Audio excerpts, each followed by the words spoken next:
The advice and opinions expressed by Dr. Granpeesheh and her guests are meant solely as suggestion and should not be in any way construed as child-specific advice.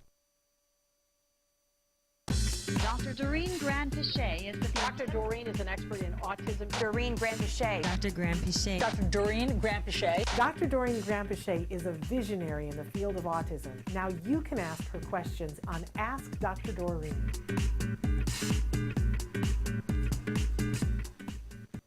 Good morning and welcome to Ask Dr. Doreen. I'm Shannon Penrod and I am here with the fabulous Dr. Doreen Granpeesheh. Good morning. Good morning. I always think that I can't love you more, but I do. Shannon, I love you. Thank you. It's so nice to be here. Well, it's nice to be here with you, and I want to thank our audience for sticking with us. We've been on and off a little bit the last couple of weeks. We are welcoming one of the most fabulous people on the face of the planet as our new content creator and producer for this show, Chris Desmond, who's just been amazing. And He has. It's lovely to have him here. Oh my gosh, so lovely. So thank you, Chris. And if you're watching, it's because Chris is on the job.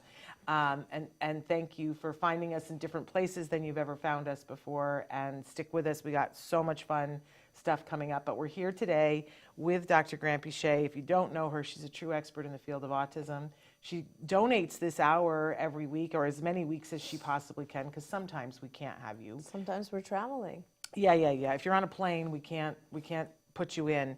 But even we've had you be in Saudi Arabia in a hotel, and that's true. That's true. I did a show from there. Anytime that she can, she will be with us. But there are some times when we can't. But it's so wonderful because what happens is people get to write in questions from all over the world to ask you questions, and you give them your wonderful support and things that you know. We do like to remind everybody at the start of the show that there is no expert in any field who could give individual specific advice in this format, because you don't have eyes on the actual situation, which is what it would require to give a responsible answer. So just know she can't do that, but what she can do is talk to you about what questions to ask your experts. She can ask you questions and then give you a general base of knowledge, which we know helps. Yeah, we got a great email yesterday. Oh, that was so lovely, yeah. Yeah, we love it when you guys write and check in with us and tell us, you know, the advice that Dr. Granpeesheh has given you, what has happened in the interim. We got a wonderful letter from someone talking about how much progress had happened in the last year because they'd gotten some bad advice about ABA, and then they listened to you and I and went, I think I need to go look at the research, and then and how much progress their kiddo has made. So we love that. We love updates. I've been loving all the updates from parents writing. We have one parent still who's in the trenches working to get that one-on-one aid, and they have not capitulated yet, and you know who you are, but I think it's coming because everybody else got their aid, and that makes me so happy. Yeah, that's awesome. That makes me thrilled. Yeah, very, very good. But anyway, good morning. We're saying good morning to Andrea. Good morning to all of you. If you're watching, a couple of things you should know. We're live right now on Facebook, on YouTube, and Twitter. We will podcast later on to all the places that we podcast, wherever you get podcasts. We're a free download. We hope that you'll subscribe to this podcast. Now, this podcast is its own podcast now. Ask Dr. Doreen is its own entity, separate from Autism Live now. You need right now to subscribe to Ask Dr. Doreen, the podcast. Right. Because any minute now, we're going to be shutting it off. Right now, you've enjoyed that if you subscribe to Autism Live, you were getting Autism Live and Ask Dr. Doreen. And it's free either way, guys. That doesn't cost you anything to subscribe, but you need to subscribe to both because we need to be able to send you the content, and Chris is showing you some of the different places that you can find the podcast, but you need to subscribe so that we can send you content. Right. You can ignore the content if you choose to, but we want to be able to send you, we've got some really amazing things coming up and more content that we're creating, so I hope that you will subscribe now as opposed to late. Yes, thank you so much. Anyway, I do want to encourage you that when you send in a question, and we want you to be sending in questions right now while we're live, if you're watching, we've already, Andrea is watching us on YouTube. I want to hear who's watching on Facebook. Send us questions, be as specific as you possibly can. It also helps if you tell us where in the world that you are watching, because it helps us both to know resources in that area. Absolutely. I've been amazed sometimes. Somebody will write in and say, oh, I'm in New Zealand and I don't know. And you say, oh, call so-and-so. And I'm always like, look at that. Look at I that. know a lot of people all over the world in this field. Yeah. Right. So it helps when we know where. I love that Andrea, I wasn't going to out you because I didn't know if it was okay, but Andrea is admitting that it's her letter that we got yesterday. Andrea, that made us so happy. Thank you for doing that. Yeah, that was beautiful. Beautiful letter, and it was amazing. There were 2 things that happened yesterday that actually there were like 4 things really, but I got your letter, and then I saw something that Logan Shepard's mom posted that absolutely jazzed me for the rest of the day. It was so cute. Of Oh her my son gosh. leaving to go to tour Europe and him, dancing in joy and waving to her. Like the best possible circumstance that you could ever be in, your child being joyful, walking away from you. It touched my heart so deeply, rearranged what I want to have happen in my life. Because I always think, I don't want him to leave, I don't want him to leave. Yeah. And yesterday I let go of that a little bit and said, That's awesome. I can't wait for him to walk away from me joyfully. Right. That's huge. I'm still emotional about it, Yeah. but huge, huge, huge. So amazing. And then I also got to meet with some parents last night that were just, especially some dads, Yeah. who were Yeah. just, they're trying really hard to have the best things in the world happen for their kids, and I was very moved by that. Yeah, it's very difficult. I mean, I showed you a text about a dad that I'm working with, and Yes. it's really, really difficult. Some men especially put on such a strong look, yes. or face, and we forget how fragile they are and how hurt they might be inside or scared or Yes. just worried. All of the above, Yeah. right? Yeah. Yeah. But there was one dad in particular last night who said, I think my wife and I have realized recently that the big thing is to learn everything and he was, referring to the people in the center. He was like, we need to learn everything that's our best course of action. And I said, oh, you've got the keys to the kingdom now. Yeah. Like that, when you realize that that's the thing.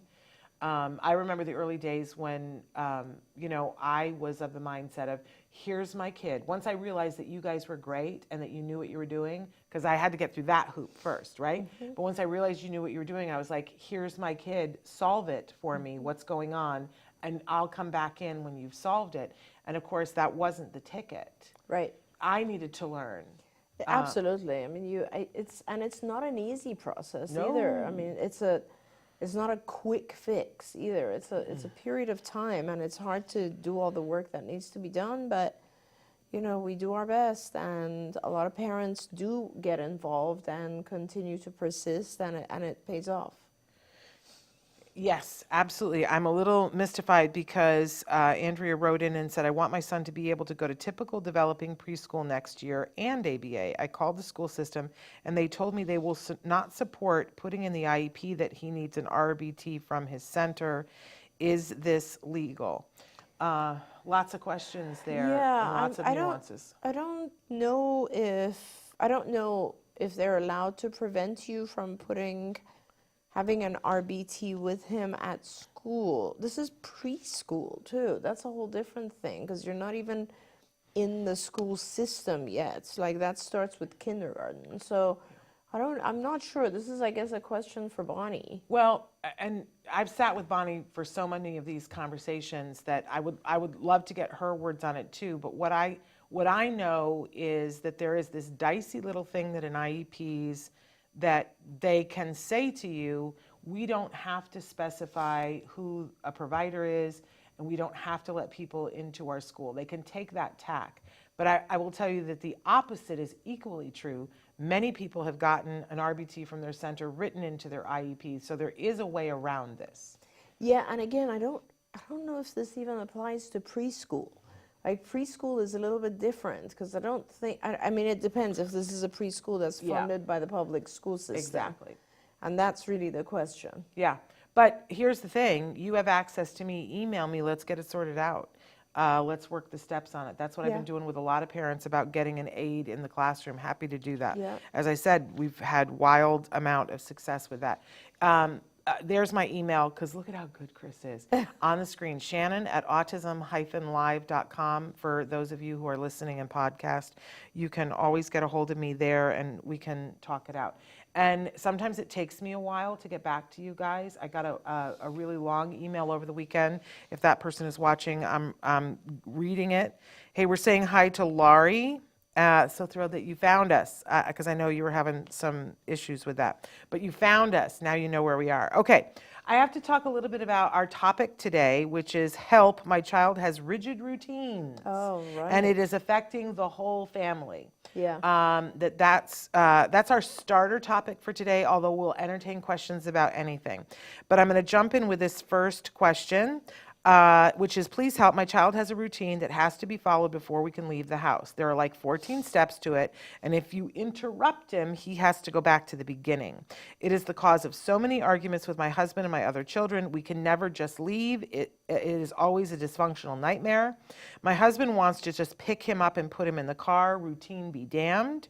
We have tried that, but the whole rest of the day is a nightmare. So I always defend the routine and try to get everyone to comply. The rest of the family doesn't agree. Please help. He is 10. Yeah. So let's talk about what routines actually are.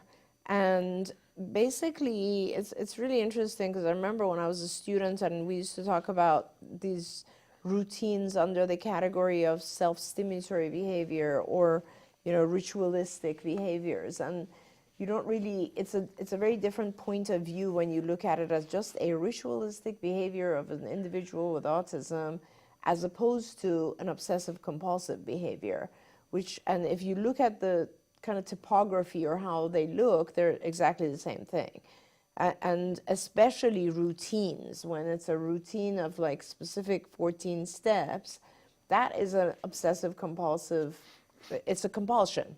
Yeah. That's what they are. They're compulsions. And what causes compulsions are very specifically, okay, so in OCD, the obsession, which is the thought, is so overwhelming that you do a compulsion in order to calm the obsession, right? So like, for instance, you obsess over the thought that there are germs everywhere, and then the compulsion is to wash your hands repeatedly because it's the only thing that will temporarily calm that obsession, right? Yeah. So with routines, it's something that we're trying to do to reduce an anxiety-provoking thought. And it's really hard to know. Maybe it's interesting because in this case, the child is doing this whenever you have to leave the house.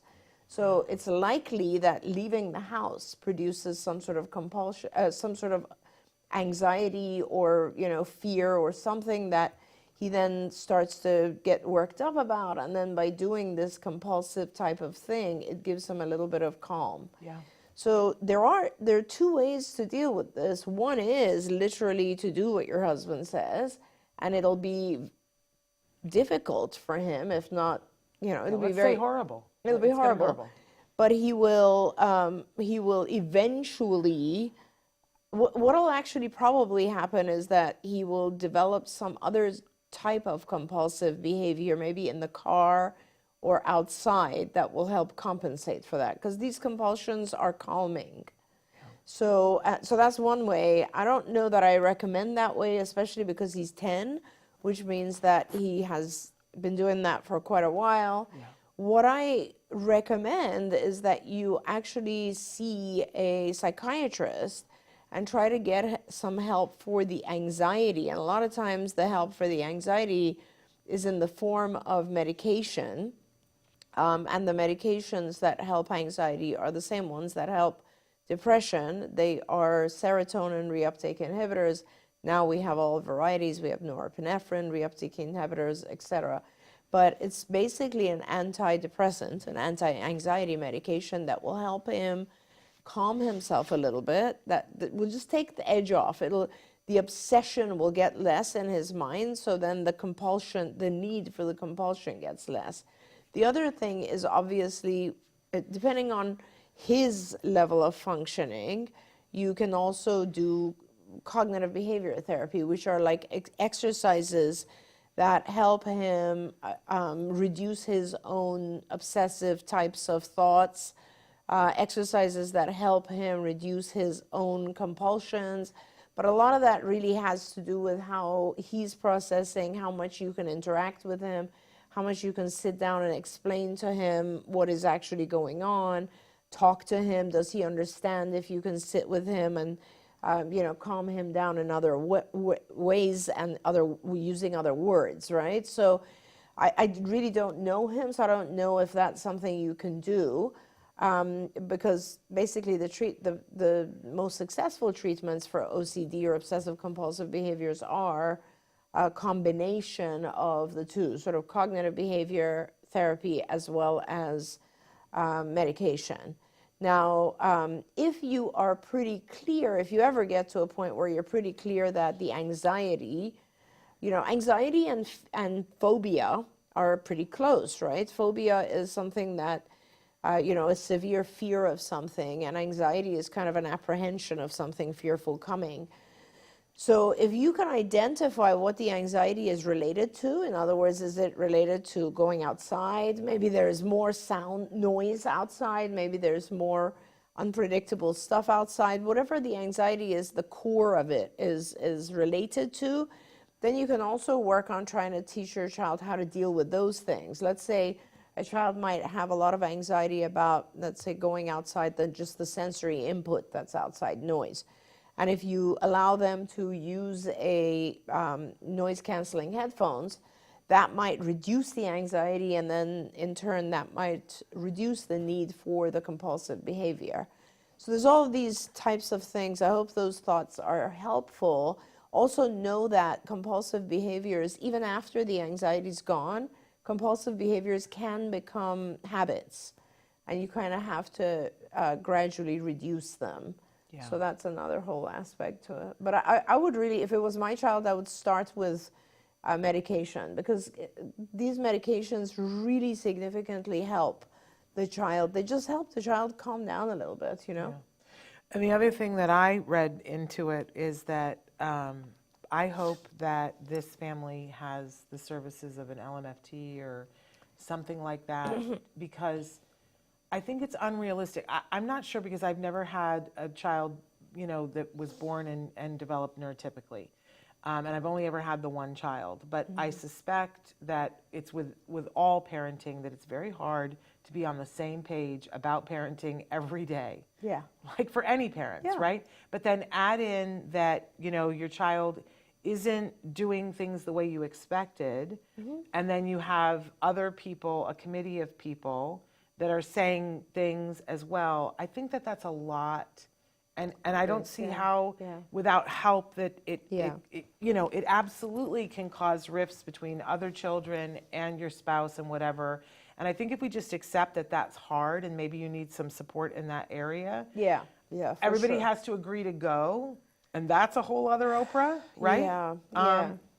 But even if, some of you will write and say, I can't get my wife to go, or I can't get my husband to go, or whatever. But I think if that's the case, even if you go, so that you have a safe place where you can sit with someone who doesn't have a dog in the fight and say, sometimes I'm angry at my husband or my circumstances or whatever.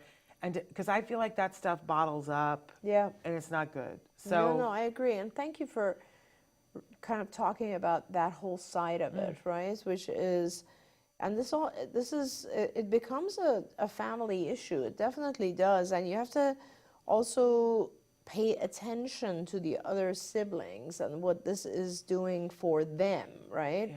That it almost starts to become punitive for them to go out.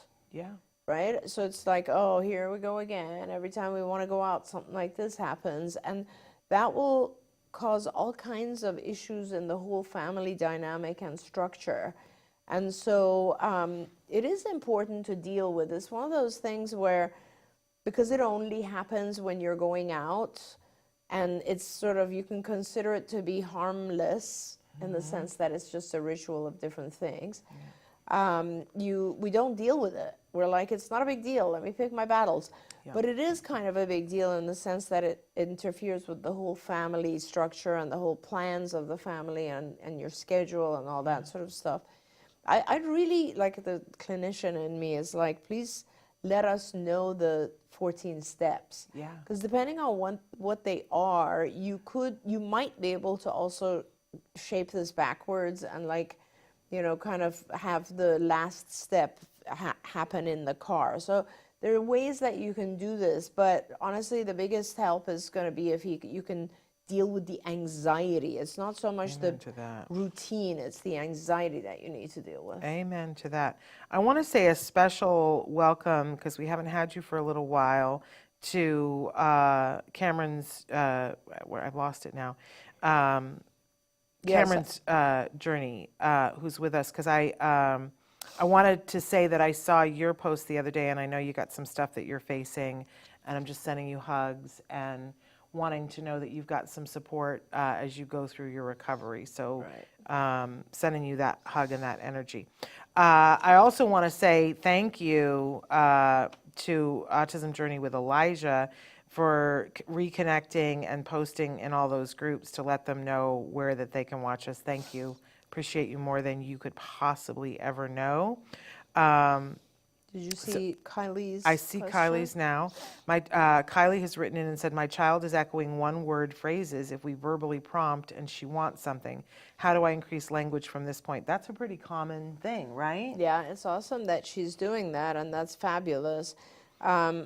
If the first, well, you have to go in two directions. You have to fade out the prompting so that this is called manding, right? Manding is when we request things that we want. So if you can start to fade out the prompt so that she will, or he, I don't know why I thought, oh, she, if she begins to, so that she can just spontaneously request things. So that's important. And you also are, I think you said phrases, so I want, you know, is great that she's doing that. The next typical phase of language is what we call tacting, and tacting is when you label objects, but not objects that you necessarily want. So, and that's a new phrase, and initially it would just be labels. And so, you know, in therapy, when we're doing ABA, when we're doing discrete trial or any kind of ABA, the next phase is just to teach the child a whole lot of labels, which obviously your child has some of them. Those are the labels of objects that your child wants, but then there are labels of objects that are just in the environment, right? So I don't know if you have someone who has been actually teaching labels of objects, what we call just object labels, right? So, you know, pen, cup, bottle, etc. And then so those are just initially we would teach them as having the child either point to them, touch them, give them, so in receptive formats. And then obviously the next phase is to ask the child, what is it? And the child would just say the object label, and then gradually that becomes the second phrase, which is, it is pen, it is cup, it is so on. And those object labels obviously are just, that's one category. There's a million different categories, because then later on you will teach a variety of adjectives that then are paired with those object labels, so like colors, size, etc. And then that now forms longer phrases.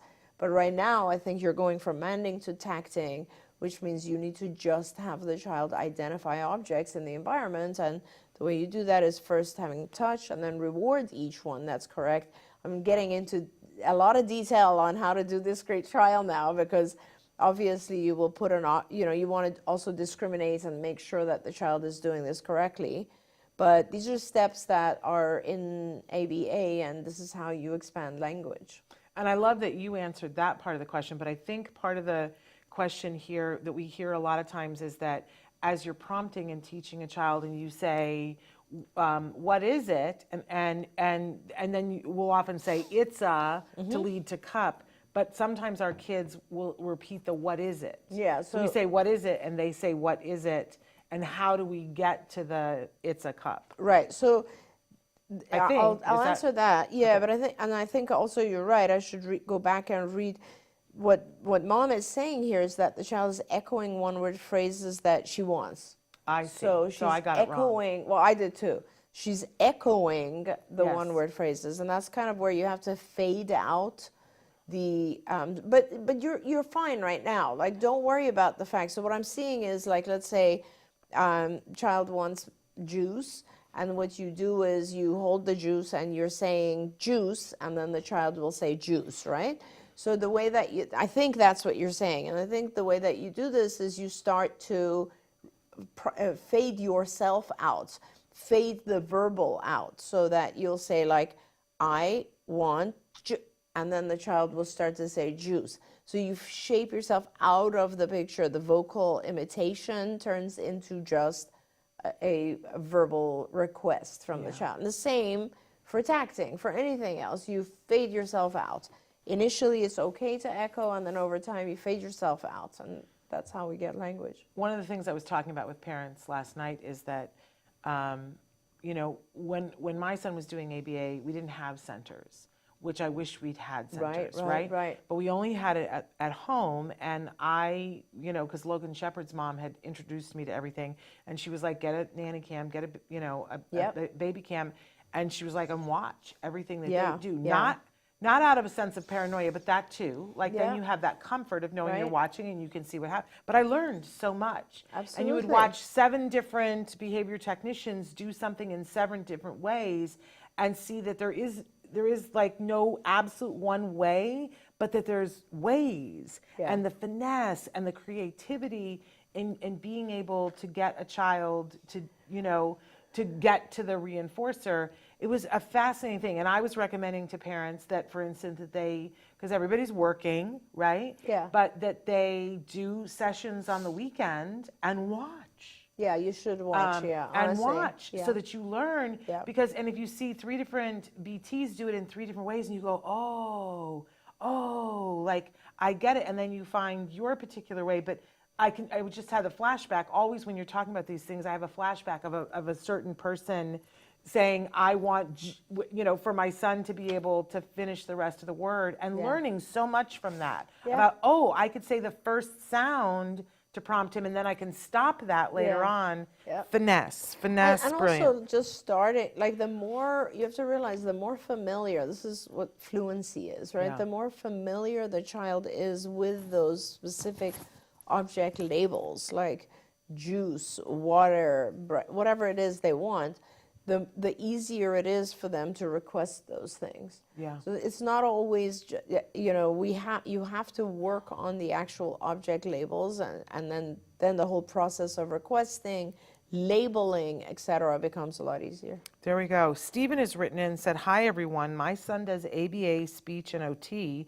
Should a child psychologist be a part of our team, and what age is appropriate for a child to see a psychologist? My son is 6. Yeah.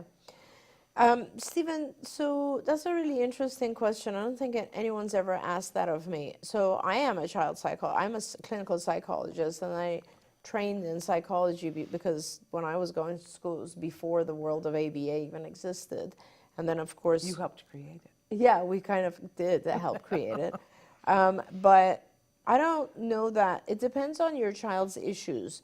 I don't really get psychologists involved unless there are other comorbidities that are, and of course, okay, so let's... Tell us what comorbidity means, like other issues, like, for instance, depression, anxiety, other disorders that exist, and if the child's level of comprehension is adequate to do any kind of talk therapy.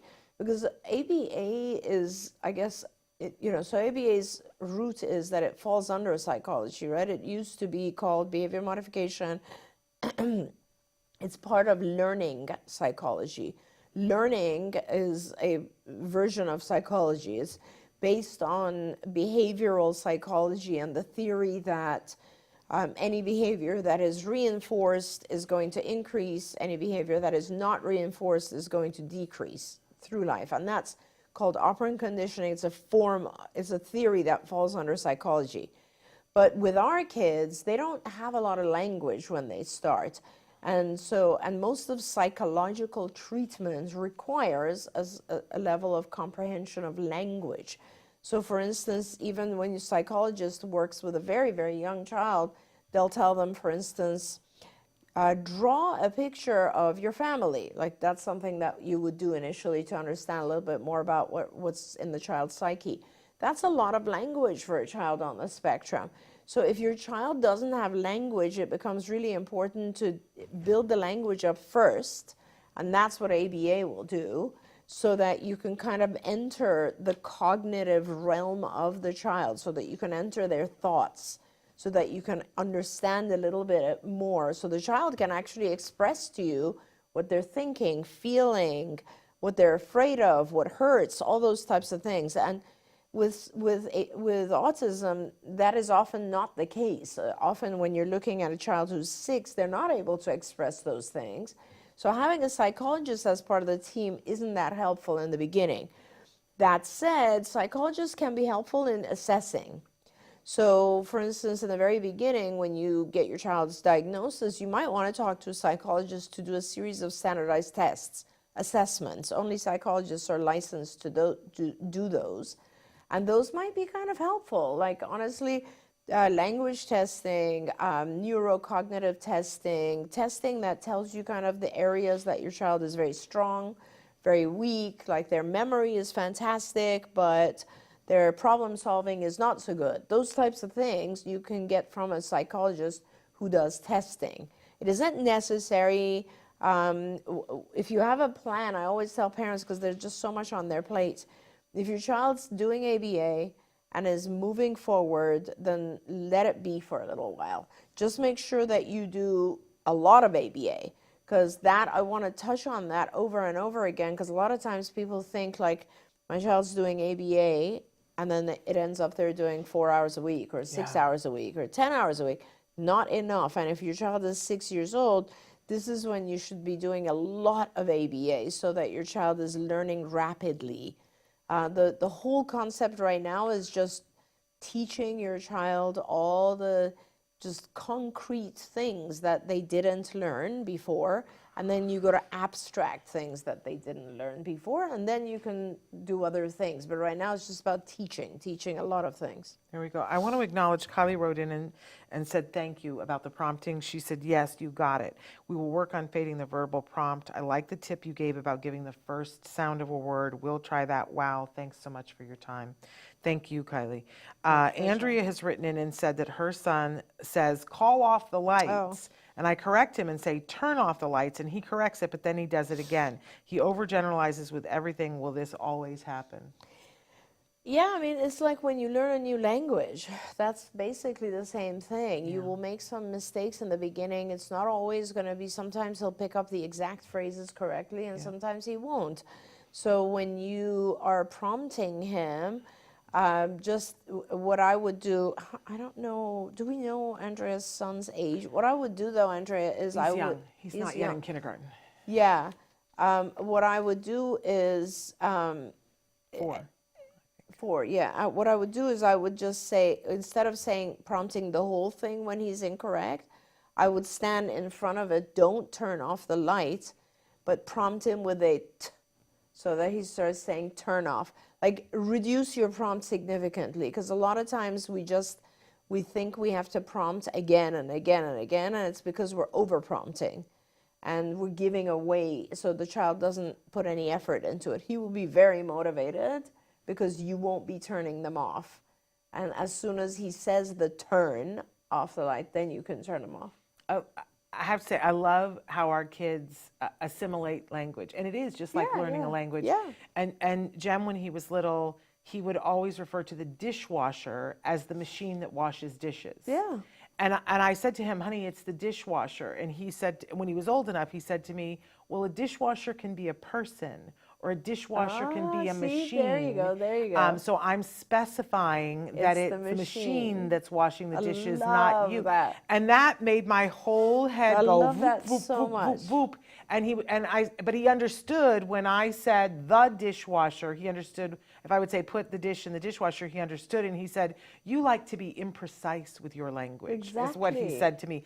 I like to be more precise. That's so good. Isn't that amazing? That's so amazing. And it's very specific. Call off the lights. Yeah. is so much more urgent than turn off the lights. Yeah. And so I love that you're like, Yeah. he will be motivated Because to. it's so interesting because we don't realize so much of our language actually is imprecise. Like he's absolutely right. Yeah, absolutely. He's totally right. You know, in some other languages that I speak, there are words that describe three completely different things, Yeah. the same word. Yeah. You know what I mean? And we get used to it because we read contextual cues so fast. Yeah. But for our kids who are learning this stuff later, it's the hardest thing because you have to classify it in multiple ways. Yeah. Yeah. Fascinating stuff.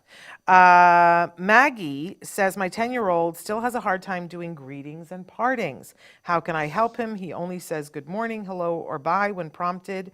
When prompted. Thank you for your response.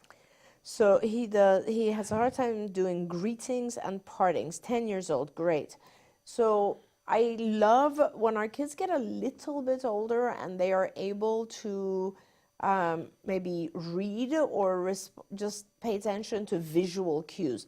Personally, I find it a lot easier to use visual cues. So if your child is able to, I would write a greeting and let me just see how, yeah, so he only says good morning, hello, or bye. When prompted. When prompted. Okay, so, and you're just trying to get him to say good morning, hello, or bye without a prompt. Is that what it is? So one of the things that we do is you go from a verbal prompt to a visual prompt, and then you fade out, and that tends to be easier. So if you can pair your verbal prompt with the visual, so a written word that says hello, and what you're doing is you're showing hello and saying hello to prompt him, and then gradually you will stop saying hello and you'll have the visual, and then you'll flash it over time, and then you won't even flash it, you'll just barely flash it. We had a therapist one time who was genius at doing this, and it worked. And what she had done was she faded it even further by eventually getting to a point where it was a blank piece of paper. It didn't even say hello. It was just the action of having a visual would remind the child of what was on there. Yeah, it was really interesting. Fascinating. So it's just a matter of fading the prompt. And I would focus on one at a time, right? So it's very confusing because when we do hello and goodbye and all these different things, you focus at one at a time.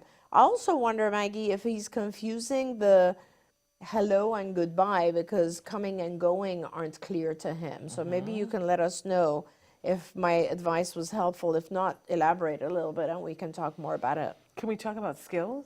Yeah, Because of in course. skills, there's a lesson called salutations. Yes, which is there is. exactly this, and it talks about all the different ways to teach, to teach this, and skillsforautism.com if you're interested in that. And there it is, because Chris is amazing. There we go. Autism Journey with Elijah. This is an interesting one that I had not heard before. I have a question. For children who have trouble speaking or are nonverbal, is it true that teaching Braille to teach them to talk can help them speak, or is that a myth? I've never heard it. No, I haven't. Not really. I might have one child over the years who learned Braille, but that child didn't become vocal after. But the concept of teaching Braille is pretty much the same as teaching sign language and or iconic language, and all of it in some cases does actually lead to vocalization. So it's possible. I don't know if, I'm just trying to go through the steps in my head, and it is possible because essentially you're using a textural type of thing like Braille, which is texture, like right. And you are now pairing that with vocal. If you want to end up with vocal, you always have to, so here's how it works. The other stimulus, so whether it's Braille or sign language or icons, pictures, or so on, has to be a prompt that is paired with vocalization. If you do it on its own, then that becomes the mode of communication. If you pair it with vocalization, and if the child has the ability to vocalize, then it is possible to later on fade out the Braille. Also, Shannon, this kind of brings me back to the whole concept of, for kids who have a very hard time expanding their language, brings me back to the whole concept of the letterboarding, Yeah, right? that's the first And thing I thought of. yeah, exactly, because these are all alternate ways of communicating, and I absolutely, I mean, what works for a child works for a child, and the Yeah. big thing for me is just helping every child communicate. Yeah. How they do it doesn't matter. Well, and we're learning a lot. In the Yeah. last 10 years, what we've learned about, first of all, we've learned that there's how many different, at least different types of autism? Is it 17 or 23 Yeah, that we've yeah. learned?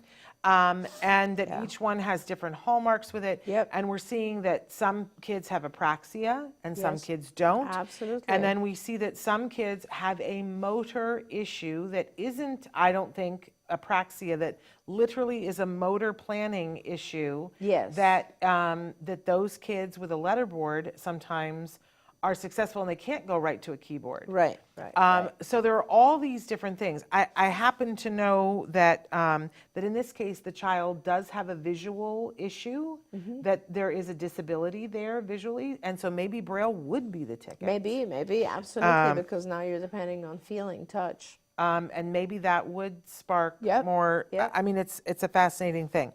Maggie wanted us to know about the 10-year-old that was having a hard time with greetings and pairings, that the advice was helpful. He does not get confused by hello or goodbye because he is Dependent. Yes. So Maggie, I think you just have to like pick one, like let's say hello, and don't like you can either try the visual prompt, which holding up something that says hello and then fade that, but also just go. We used to do this, like we'd stand in front of the child and just go like this after a while, like aren't you supposed to say something?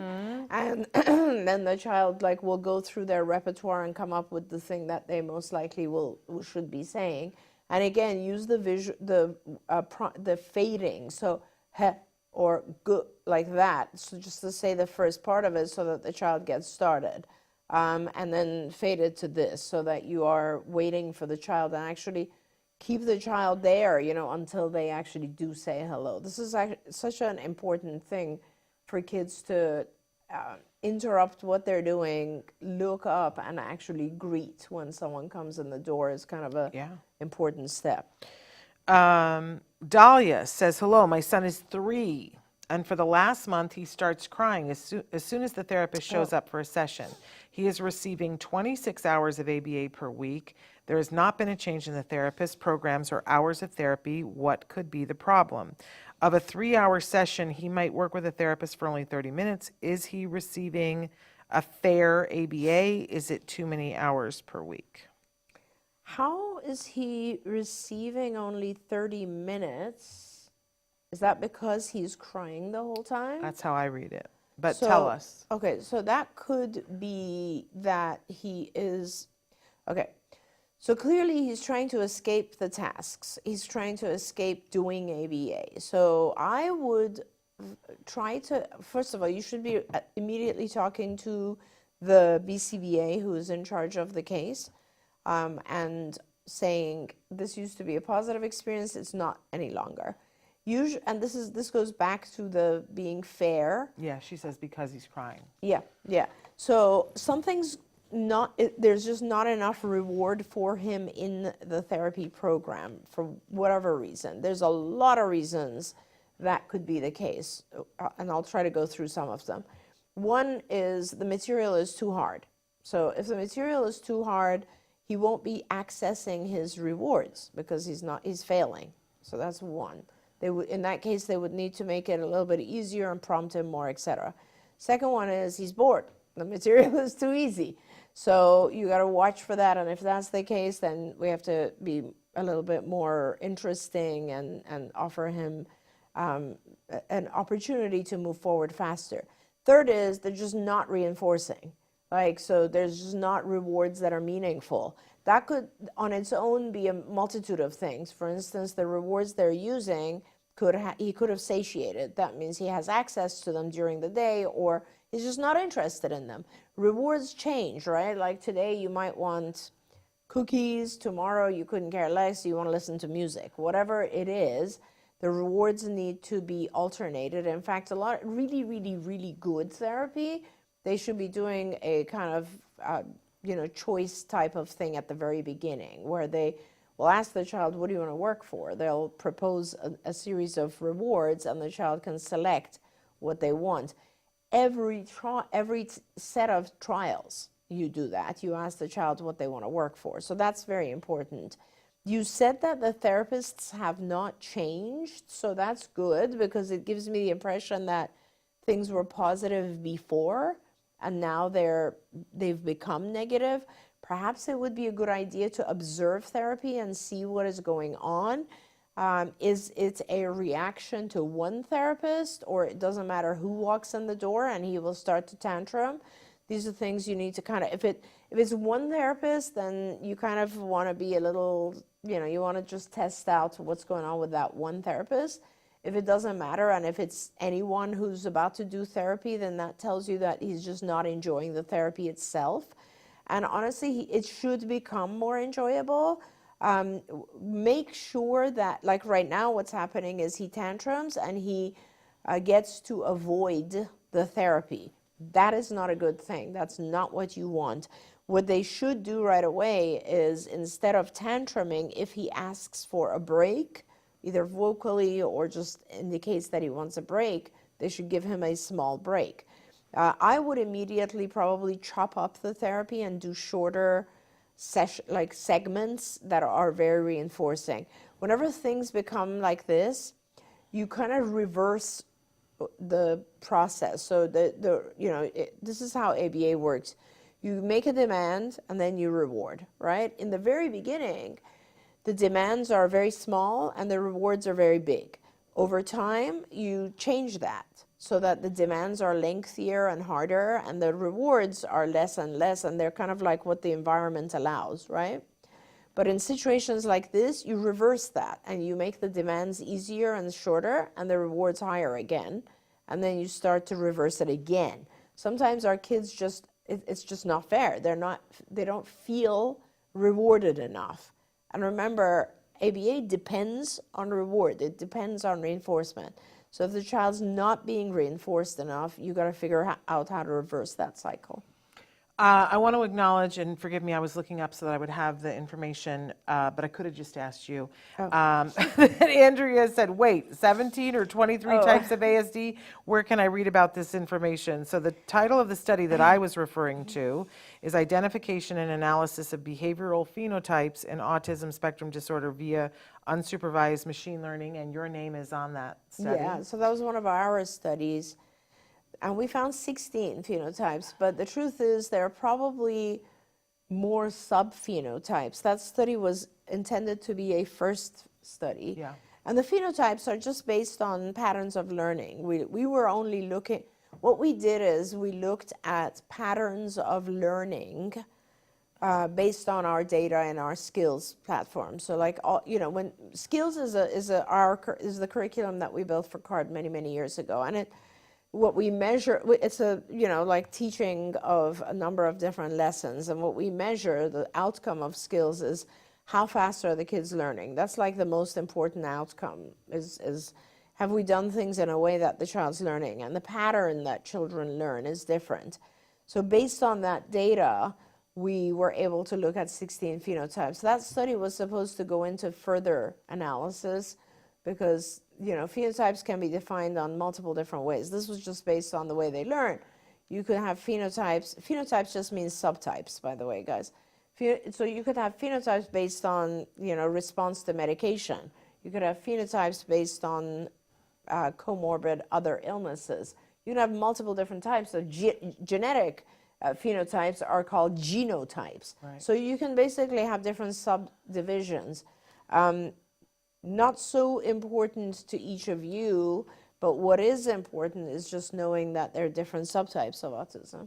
Kids are different. I think what's important to know is that people like you are looking at the fact that, and you guys were doing this anyway, but now the research was being done, and I think will happen again. Pandemic didn't help, let's say that.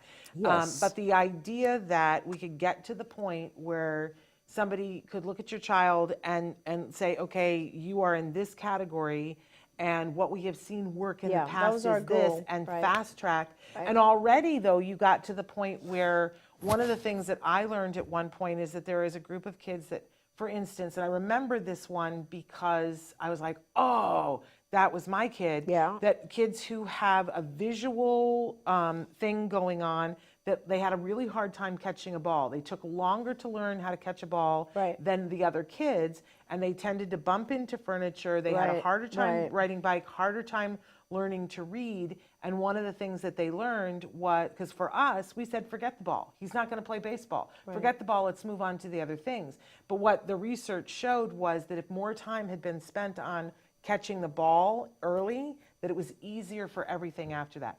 That's brilliant. Yeah, yeah. That is absolutely brilliant. It is. It's really cool when you come up with those types of like specific groups that kids can fit into. The problem with autism, honestly, Shannon, is that it's so different and there's so many components to it. So not only are the kids different subtypes, but they have different things going on in their environments. Of course. Yes. Which then impacts them, right? So like, let's say a child of the same exact, like they have similar learning patterns. Yeah. One of them is exposed to a very enriched environment of learning and the other one is not. There's just so much going on. One of them is given medication that helps reduce their anxieties and the other one is not. Yes, absolutely. There's just so much impact on the child and so many variables. But So it it's very makes hard. me sleep better knowing that brilliant people like you are working well, on thank it. you. You know what I mean? And I think it gives all of us hope, yes, where we go, I'm so absolutely. glad you guys are working on that in a room that I don't know about. Absolutely. Joannie has joined us late, but we always love it when you make it here. And I owe you an amends. I have a code I have to send you. I've not forgotten you. And she says, hello from the suburbs. Thank you for all that you guys do. And thank you for all that you do. And we're running out of time, but Rocking Autism Journey says, thank you for sharing to Autism Journey with Elijah. Yes, because we're all happy that you were just sharing your face off during this, and it really meant so much to us. Kylie wants to know if a child has, say, 20 hours of ABA a week, and we are focusing on language and getting the child to speak and behavior, is it worth it adding an hour each week with speech therapist program? Oh my gosh, this could take the rest of our lives to talk about. Because Kylie, remind me, did you say that your child was 3? So the thing is, Kelly, that it just it depends. I don't. So there are sometimes other issues that we're not dealing with within ABA, and a speech therapist might be very helpful. For instance, is the child? Here's an example: is the child articulating words correctly? If not, then it's actually not a bad idea. Excuse me, to add a speech therapist, because your ABA team will focus on increasing language, and the speech person will focus on correct articulation or pronunciation of words. So it really just depends, or is the child lacking certain sounds? Speech therapists are really good at getting those, the tongue to move in the correct way to produce sounds. But in terms of just adding language, adding speech, I think your ABA team is doing an adequate job. But at only 20 hours a week. Yeah, and I don't, and again, they're I four don't. and a half. 4.5, yeah. Yeah, so, I mean, if you can increase that, it would be better. Let's put it that way. I love hate putting speech. pressure on families because they have so much going on, but the more you can give your child, the better. And I love that as a clinician, you're in that spot. I'm not a clinician, I'm a parent. And so I can say to you guys, oh my gosh, stop saying no to things that you can only get funding right now. Yeah. And you can only get funding at 4.5 for all the hours that he needs for ABA. And speech and everything. It doesn't hurt. But you can keep on doing an hour of speech when he's 8, to clean up diction and things like that. But they'll give you that hour of speech when he's 8. They're not going to give you 30, 40 hours of. So the child is lacking some sounds, and so it's not a bad idea at this point to add the speech as well, because it'll help. But I also want you to add more ABA. Yeah, just fill his time. Fill his time. Yes. Because here's the thing. I think as parents, we understand this. Right now, insurance at that age should it, if you fight for it, fund you. Now, if you've had 2 years of ABA and you settled for 20, it's going to be an uphill battle. But if you were walking in the door at 4, Yeah. your insurance company, if you fight with them, will give you 40 hours of ABA. Now, Correct. ask yourself why. Yeah. Why would the insurance company pay for that? Right. Why do they give that to some people? Because the research is there. Right. So if you and your child is 3 or 4 decide to take less than that, they got away with something. Right. And right. I don't know why we would let them get away with something. Right. That's my point to parents. Don't let insurance gyp your kid out of something that they will not give you when he's 6. They will only give it to you right now. Right. That's my philosophy. Got it. It's a good one. Sorry. It's a good one. I hate to think that insurance gets to go, oh, good, I get to take that money back. I know. And the kid didn't I get know. it. I know. Because I the know. parents don't know, because we're all so considerate of, we know you have so many things to do. No, I think parents need to know this, the reason why insurance will pay for it is because that's what the studies showed to be the most effective. Correct. Not because we're trying to feather anybody's nest or the therapist wants to get paid more. That has nothing to do with anything. The reason why insurance will pay for it is because that's what's shown to be effective. Yes, absolutely. And right. they've lost lawsuits where they didn't give that to families. Families sued them and they had to pay billions of dollars because the research showed that's what was effective. That's right. That's right. I will get off my soapbox No, now. no, it's really You're good. the expert. I just think, yeah, I mean, I think that it is very, very important for families to know that every hour matters. It does. And everything you can do to increase the hours of ABA in particular, but also speech, and in some cases OT, just Yes. enriched environment. That's kind of what I was talking do it all. about. Take it all. Take it all. Take it all. Do as much as you absolutely can. Okay, we are running out of time here, but I wanted to stop to say a couple of things. First of all, we got a couple of things that are coming up that are in the hopper. A really important event. There's a charity, Autism Care Today, that Dr. Granpeesheh founded many years ago. How old is that? Do you have any idea? I think it's about 20 years. I should actually look it up and see it. It might be our 20th year. Oh my gosh, we should know Yeah, that. But yeah. what a wonderful charity that gives grants to families for things that families need. Yeah. And so when they have an open grant phase, families get to write in, and we will let you know when the next open grant phase is. I think one's coming up. Yeah. And you get to write in and say, my child needs an iPad. My Yep, child yep. is an eloper and I need help with safety equipment. Yep. My child is older and needs a computer with this program because he wants to study design, and that's the only way that we're going to be able to afford it because we've been busy doing other things. Right. And the grants are reviewed by a grant committee, and up to $5,000 is granted to as many people as can be afforded. So we always want to fundraise so we can Yes. afford to give out more grants. So you have the lovely second annual All Ghouls Gala. Do you want to tell them about that event? Yes, sure. So it is a Halloween event that is in the Los Angeles area. In particular, it's in the Woodland Hills Country Club in Woodland Hills, California, which is the northern section of LA. And we are very excited about it. There will be lots and lots of fun things going on at this. Obviously, costumes required. It's on the 28th of October coming up. It's our big annual event, and I hope that a lot of you guys will sign up. And if you know If you're anyone in in the the area, area. please come. And please, the tickets are very affordable, I think. They're $125 each, and we're very much looking forward to selling out. We're getting closer, I think. It's at, we will probably sell out at about 400 people, so. There we go. And it is star-studded. There are Oh, yes. awards that are given every year. The Lending Your Voice Award, which is given to a person or an entity who has been instrumental in elevating the voices of individuals on the spectrum. That's right. So this year, the people we're announcing thus far, Dr. Temple Grandin, who will be in attendance. Can't So if wait. you ever wanted to go to a costume Halloween party with Dr. Temple Grandin, here's your opportunity. It'll be great. It's going to be off the chain, or off the hook. What do we say now? I don't know. I'm so old. Joe Mantegna, the wonderful, beautiful, fabulous soul of a man actor from things like The Godfather and Searching for Bobby Fischer and Criminal Minds, he is getting an award. And Ariva Martin, who we've had on the show before, who is you've seen her on The Doctors. She's a lawyer, an advocate, and a mom, and amazing. They are our honorees that we're announcing thus far. So they will be there. Also, celebrities who love them will be there.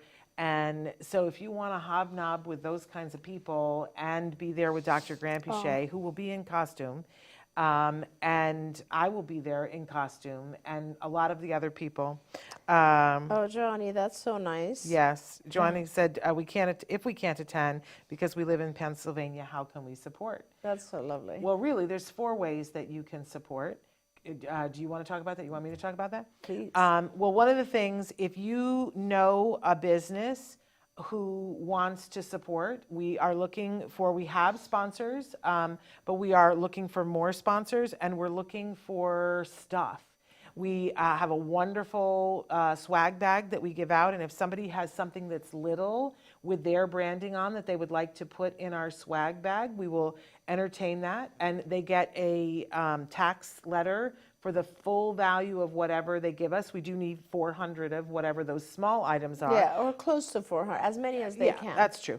Or if they have something big that Yeah. they would like to donate, like I have some things on my wish list of big things that I would like donated, because we have one of those auctions where Kind of silent, yeah. but it's like a group, it's like a table of items, Yes. that are all branded, and we will feature the branding, and it's in the same room where Temple Grandin will be, so it's kind of a good spot to be in. But there'll be 5 of those tables with different things, and people buy raffle tickets.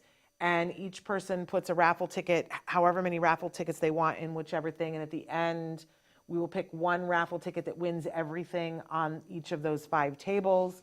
And we'd like some big, voluptuous items, but if they have something that's smaller that they just want to donate one. So that's one way that you can support. Obviously, if you were in the area, we do have some spots still for volunteers, but we will still take donations to go towards specific grants for the night.